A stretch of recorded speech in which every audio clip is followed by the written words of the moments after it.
энэ хоёр тогтоолын айл альных нь одоо хэрэгжилтийг хангахад бол биднэрт энэ хүний нууц боловсруучны асуудал бол үнэхээр чухал байна. Тэг хүний нууц боловсруучны асуудлаа 3 үндсэн зүйл дээр та бас асуудлаа ярьж байна. Тэгэхээр салбарын хүний нууцыг бэлтгэх сургах асуудлаа гэж.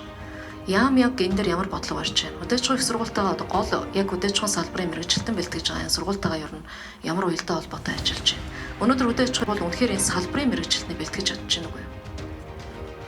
Яг манай салбар дээр одоо энэ салбар дээр маань дутагдаад байгаа мэрэгжил яг ямар мэрэгжлийн хүмүүс дутагдаад байгаа.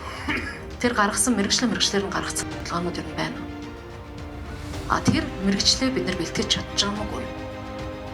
Эргээд яамны бодлого салбарын одоо бодлого маань эрдэм шинжилгээний байгууллага, сургалтын байгууллагуудтайгаа хэрхэн уялдаж байгаа юм бэ гэдгийг бид нар хармаар байна. Энэ уялдуулахад ямар асуудал тулгараад байгаа юм? Энэ дээр л энэ ажлын хэсэг дэмжлэг үзүүлж ажиллах хэрэгтэй гэж харагдав.